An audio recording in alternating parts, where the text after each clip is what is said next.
ಎಲ್ಲ ನನ್ನ ಆತ್ಮೀಯ ವೀಕ್ಷಕರಿಗೆ ನಮಸ್ಕಾರಗಳು. ಯಾರೆಲ್ಲ ನನ್ನ ವಿಡಿಯೋ ನೋಡ್ತಾ ಇದ್ದೀರಾ ದಯವಿಟ್ಟು ಒಂದು ಲೈಕ್ ಮಾಡಿ, ಹಾಗೆ ನನ್ನ ಚಾನೆಲ್ಗೆ ಸಬ್ಸ್ಕ್ರೈಬ್ ಆಗಿಲ್ಲ ಅಂದರೆ ಸಬ್ಸ್ಕ್ರೈಬ್ ಮಾಡ್ಕೊಳ್ಳಿ. ಕಳೆದ ವಿಡಿಯೋದಲ್ಲಿ ನಾನು ಕೊಳ್ಳೇಗಾಲದಿಂದ ಸಿಗಂದೂರಿಗೆ ಯಾವ ಥರ ಹೋಗಿದ್ವಿ ಮತ್ತು ಸಾಗರದ ಸುತ್ತಮುತ್ತ ಇರುವ ಪ್ರೇಕ್ಷಣೀಯ ಸ್ಥಳಗಳ ಬಗ್ಗೆ ಮಾಹಿತಿ ಕೊಟ್ಟಿದ್ದೆ. ಹಾಗೆ ಇದು 2ನೇ ದಿನದ ಪ್ರವಾಸದ ದಿನದಲ್ಲಿ ನಾವು ಉಡುಪಿಲಿ ಎಲ್ಲಿ ಸ್ಟೇ ಆಗಿದ್ವಿ ಮತ್ತು ಉಡುಪಿಯಿಂದ ಧರ್ಮಸ್ಥಳ ಸುಬ್ರಹ್ಮಣ್ಯ ಯಾವ ಥರ ಹೋಗಿದ್ವಿ ಅನ್ನೋದು ಸಂಪೂರ್ಣ ವಿಡಿಯೋ ಇದರಲ್ಲಿದೆ.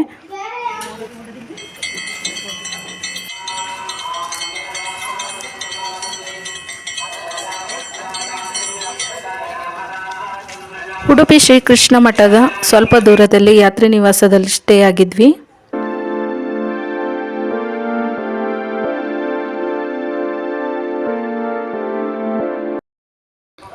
ಬೆಳಿಗ್ಗೆನೆ ನಾವು ಫ್ರೆಶ್ ಅಪ್ ಆಗಿ ದೇವರ ದರ್ಶನಕ್ಕೆ ಹೋದ್ವಿ.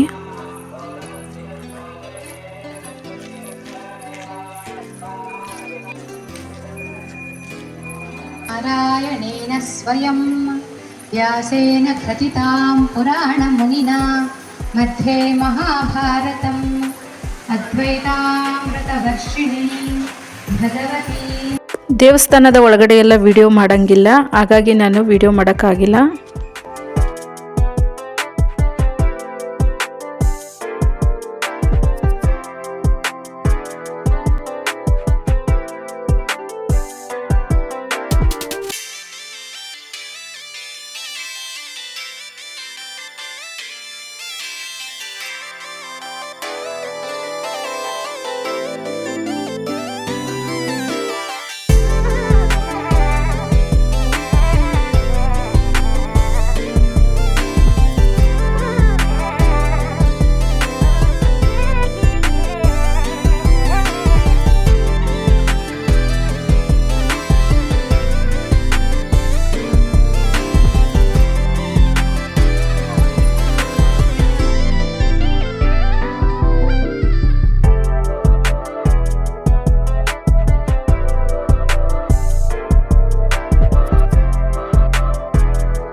ದರ್ಶನ ಎಲ್ಲ ಮುಗಿದ ಮೇಲೆ ತಿಂಡಿಗೆ ಟೈಮ್ ಆಗಿತ್ತು, ಹಾಗಾಗಿ ನಾವು ಪಕ್ಕದಲ್ಲೇ ಇರುವಂಥ ಹೋಟ್ಲಿಗೆ ಹೋಗಿದ್ವಿ. ತಿಂಡಿ ತಿಂದ ನಂತರ ನಾವು ಸ್ಟೇ ಆಗಿದ್ದ ರೂಮಿಗೆ ಹೋದ್ವಿ. ನಮ್ಮ ಲಗೇಜ್ನೆಲ್ಲ ತಗೊಂಡು ನಾವು ಆಟೋ ಮಾಡಿಕೊಂಡು ದೇವಸ್ಥಾನದಿಂದ ಬಸ್ ಸ್ಟ್ಯಾಂಡ್ಗೆ ಹೊರಟ್ವಿ. ಯಾಕಂದರೆ ದೇವಸ್ಥಾನದಿಂದ ಬಸ್ ಸ್ಟ್ಯಾಂಡಿಗೆ ತುಂಬ ದೂರ ಇದೆ, ಹಾಗಾಗಿ ನಾವು ಆಟೋ ಮಾಡ್ಕೊಂಡು ಹೋಗಿದ್ವಿ.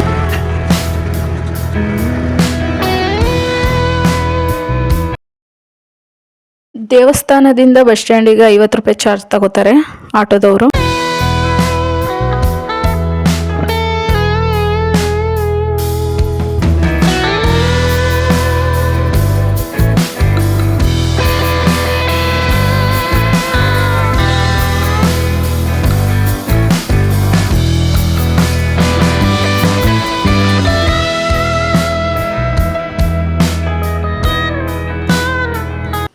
ನಾವು ಬರೋ ತನಕ ಧರ್ಮಸ್ಥಳಕ್ಕೆ ಬಸ್ ರೆಡಿಯಾಗಿ ನಿಂತಿತ್ತು. ಉಡುಪಿಯಿಂದ ಧರ್ಮಸ್ಥಳಕ್ಕೆ ಟಿಕೆಟ್ ತಗೊಂಡ್ವಿ.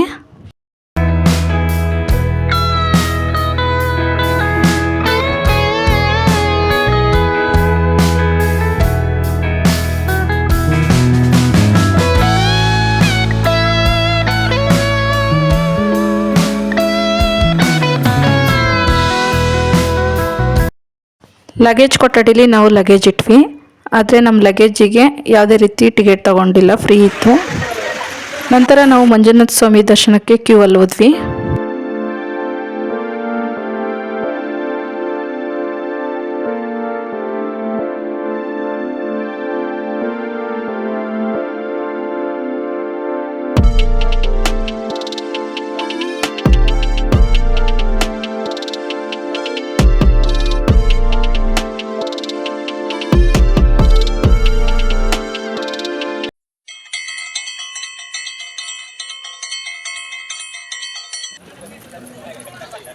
ನಂತರ ನಾವು ದೇವರ ದರ್ಶನ ಆದಮೇಲೆ ಊಟಕ್ಕೆ ಟೈಮ್ ಆಗಿತ್ತು, ಹಾಗಾಗಿ ನಾವು ಊಟಕ್ಕೆ ಹೋದ್ವಿ.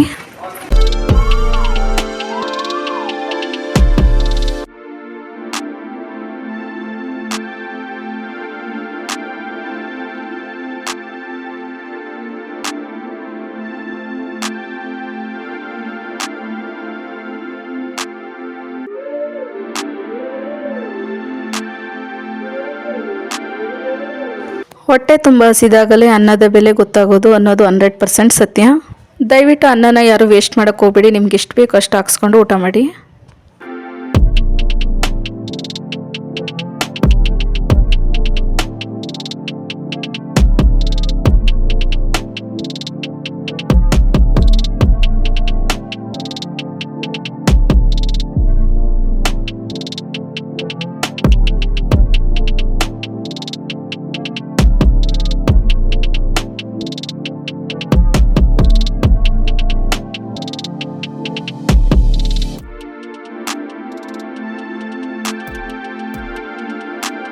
ನಂತರ ದೇವಸ್ಥಾನದ ಪಕ್ಕದ ಪಾರ್ಕ್ಗೆ ಹೋದ್ವಿ. ಪಾರ್ಕ್ಗೆ ಮಕ್ಕಳನ್ನ ಕರ್ಕೊಂಡೋದ್ರೆ ತುಂಬ ಖುಷಿನೇ ಪಡ್ತಾರೆ, ಯಾಕಂದರೆ ಅಲ್ಲಿ ಫಿಶ್ಗಳೆಲ್ಲ ಇದ್ದಾವೆ.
ನಂತರ ನಾವು ಪಾರ್ಕೆಲ್ಲ ನೋಡ್ಕೊಂಡು ಸುಬ್ರಹ್ಮಣ್ಯಕ್ಕೆ ಹೋಗೋಣ ಅಂತ ಹೊರಟ್ವಿ.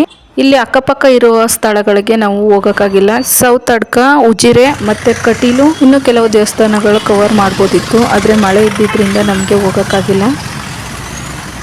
ಸುಬ್ರಹ್ಮಣ್ಯಕ್ಕೆ ಹೋಗಬೇಕು ಅಂತೇಳಿ ನಾವು ಧರ್ಮಸ್ಥಳದ ಬಸ್ ಸ್ಟ್ಯಾಂಡ್ಗೆ ಹೋದ್ವಿ. ಸುಬ್ರಹ್ಮಣ್ಯಕ್ಕೆ ಬಸ್ ರೆಡಿಯಾಗಿತ್ತು.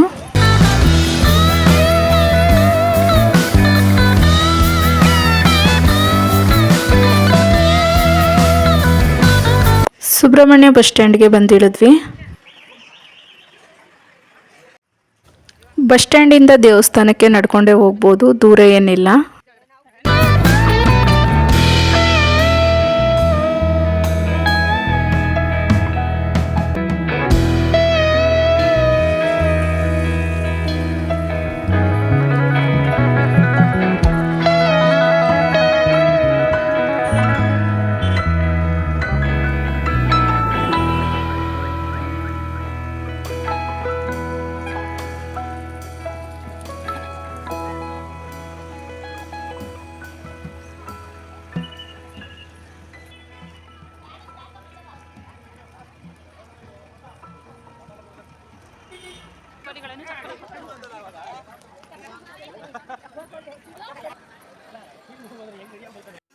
ಉಚಿತ ಲಗೇಜ್ ಕೊಠಡಿಲಿ ಲಗೇಜ್ಗಳಿಟ್ವಿ. ನಂತರ ನಾವು ದೇವರ ದರ್ಶನಕ್ಕೆ ಹೋದ್ವಿ.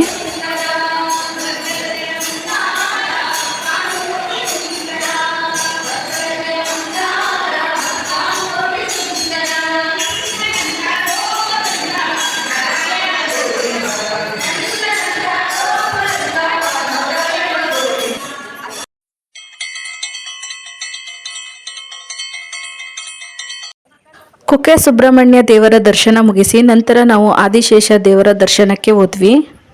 ಕುಕ್ಕೆ ಸುಬ್ರಹ್ಮಣ್ಯ ಹೋದಾಗ ಆದಿಶೇಷ ದೇವಸ್ಥಾನಕ್ಕೆ ಭೇಟಿ ಕೊಡಿ.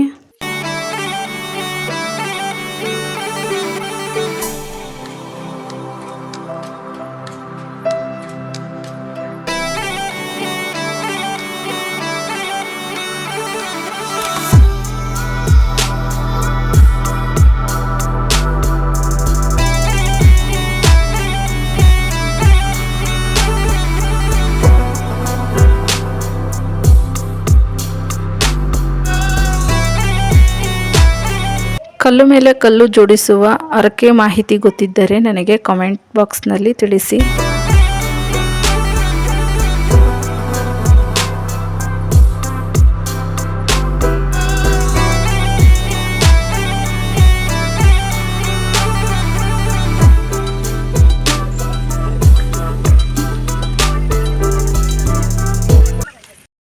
ದೇವರ ದರ್ಶನ ಎಲ್ಲ ಮುಗಿಸಿ ಮತ್ತೆ ಬಸ್ ಸ್ಟ್ಯಾಂಡಿಗೆ ಬಂದು ಸೀಟ್ ರಿಸರ್ವ್ ಮಾಡಿದ್ವಿ ಬೆಂಗಳೂರಿಗೆ. ನಿಮ್ಮ ಆಧಾರ್ ಕಾರ್ಡ್ ಕೊಟ್ಟು ಸೀಟ್ ರಿಸರ್ವ್ ಮಾಡ್ಕೊಳ್ಳಿ. ಒಬ್ರಿಗೆ 20 ರೂಪಾಯಿ ಚಾರ್ಜ್ ತಗೋತಾರೆ. ಬ್ರೇಕ್ಗೆ ಅಂತ ಹೇಳಿ ಮಧ್ಯದಲ್ಲಿ ಸ್ಟಾಪ್ ಕೊಟ್ಟಿದ್ರು. ನಾವು ಬೆಂಗಳೂರಿಗೆ ಬಂದಾಗ ಬೆಳಗಿನ ಜಾವ ಆಗಿತ್ತು.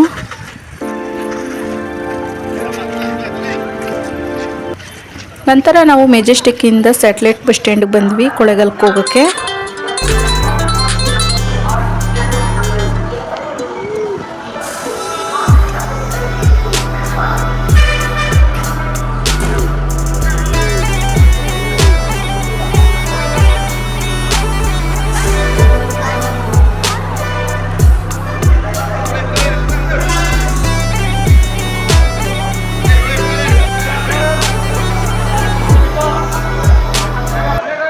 ಕೊಳ್ಳೇಗಾಲಕ್ಕೆ ಹೋಗೋಕ್ಕೆ ಬಸ್ ರೆಡಿಯಾಗಿ ನಿಂತಿತ್ತು. ನಾವು ಕೊಳ್ಳೇಗಾಲ ಬಸ್ ಹತ್ತಿದ್ವಿ. ಸ್ಯಾಟಲೈಟ್ ಬಸ್ ಸ್ಟ್ಯಾಂಡಿಂದ ಕೊಳ್ಳೇಗಾಲಕ್ಕೆ ಟಿಕೆಟ್ ತಗೊಂಡ್ವಿ.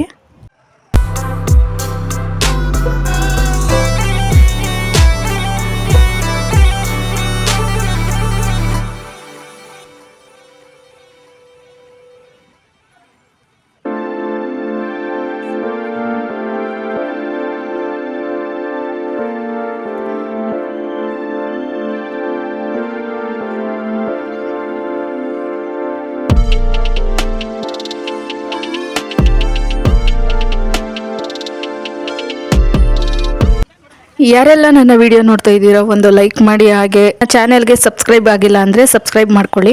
ಲೋ ಬಜೆಟ್ ಟ್ರಿಪ್ ಬಗ್ಗೆ ಪ್ಲ್ಯಾನ್ ಮಾಡೋರಿಗೆ ಈ ವಿಡಿಯೋನ ಶೇರ್ ಮಾಡಿ. ನೀವೆಲ್ಲರೂ ಸಪೋರ್ಟ್ ಮಾಡೋದ್ರಿಂದ ನನಗೆ ಮುಂದಿನ ವಿಡಿಯೋ ಮಾಡೋಕ್ಕೆ ಪ್ರೋತ್ಸಾಹ ಸಿಗುತ್ತೆ. ನನ್ನ ವಿಡಿಯೋನ ಕೊನೆ ತನಕ ನೋಡಿದ ನನ್ನ ಆತ್ಮೀಯ ವೀಕ್ಷಕರಿಗೆ ತುಂಬ ಹೃದಯದ ಧನ್ಯವಾದಗಳು.